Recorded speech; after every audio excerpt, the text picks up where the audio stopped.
Take me back to the way it was, where we did things just because. I can't remember where this all began, but I showed up not expecting it. It's been 100 days and I must admit, this whole thing's got me crazy.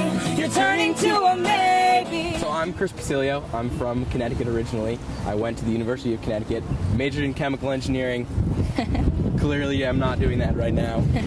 I was in an a cappella group in college, and that's what opened my eyes, I guess, to music and harmonies. And I started writing music in college, and I had a girl in the band, and then I moved to Boston, but she unfortunately couldn't come along, and I'll let Madeline talk a little bit more about herself, and then we'll talk about how we met. Yeah, so I'm from Wisconsin, actually. I was a journalism major and graduated, but I did a lot of volunteer work with children with special needs. So I came out here and pursued a career in special education. I'm going to Simmons College right now to get my master's in severe disabilities, but I came out here and I was on Craigslist looking for furniture for my new apartment, and I'd never been on Craigslist before, so I had no idea that there was like a musicians wanted section. And then I met Chris through that about over a year ago. Yeah, over a year ago.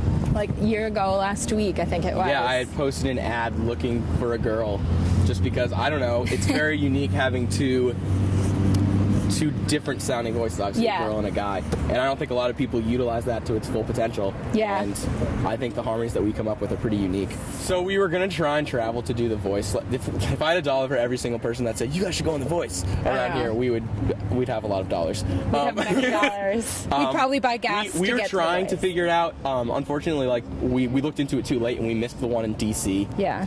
And then Madeline was flying home for one of the weekends, so we missed it. But we're definitely, I think we're going to probably try and do it, just because. Yeah. It's a nice way to get exposure, if anything. We don't expect it to go very far, but any more exposure that we can. That's really why we play here. Like, getting the money, like, is fantastic, but like it's covered, paid for the studio essentially. Yeah, any money that we make in the park, we use strictly for music purposes, just to help us. Like, every single dollar we spent recording the EP was all money that we made in the park or playing Which shows. Is awesome. And just because it's also great, like, in terms of money, it is a great thing to get money here, because for a two-person acoustic band, bars aren't really looking to. Yeah, we struggle finding gigs at bars and stuff, just because we're very unless there's like acoustic showcases, which we have 2 shows coming up at the end of November. It's funny because I'm always in the back of my mind is always homework, because I'm going to grad school right now,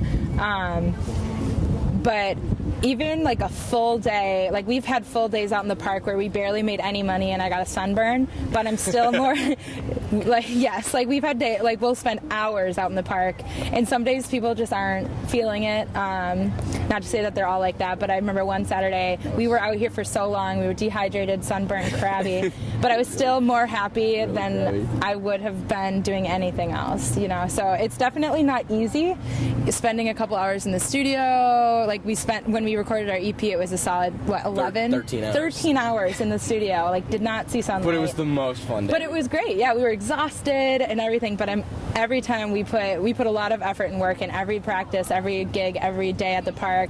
I'm still at the end of the day more happy than I would be doing anything else. So even if I was laying on the couch for me, it's, I don't know, music in general, I pretty much listen to music probably at least 6 hours a day, every day, while I'm at work too. I don't know, it's just the ability for something to make you, like, if you listen to a song, the ability for you to feel anything, the fact that someone can actually change, like, make you happy or sad, like, I don't know, there's so much power in music, and just, I have this dream of people one day singing along to our, like, the lyrics. That isn't songs. Our mom's. That isn't my mom, who knows probably every single word. She does. His mom knows every single word. I don't know, it's the ability that I really want people to, like, I don't know, feel something or listen to music or have a good time.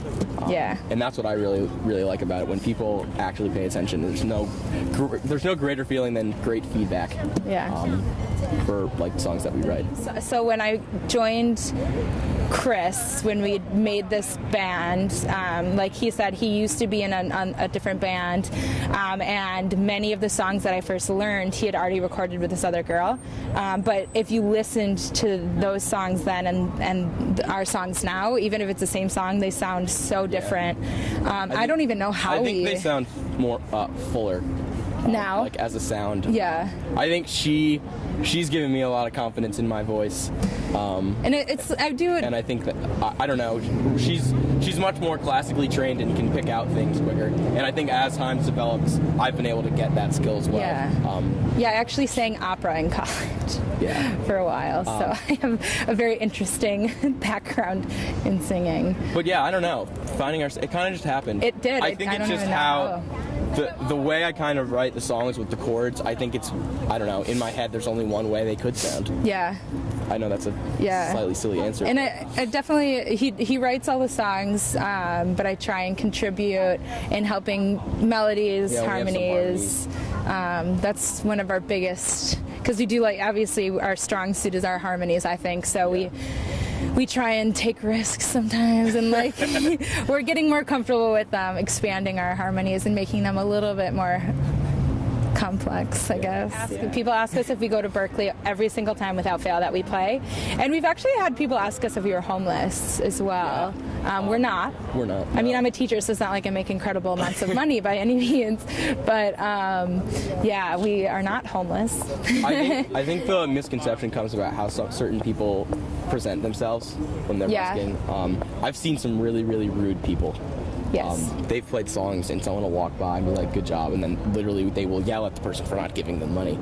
And I think that's why how you present yourself is kind of a huge issue. Like, that's probably why certain people think buskers are, like, I don't know, not exactly nice people all the time. We actually get more excited when people take our business cards than when they leave us money, because we more than anything, we want to develop a following, or people that just want to hear our music. So we try and give out our business cards as much as possible. So I get more excited when somebody grabs a business card than when they leave us money. Tonight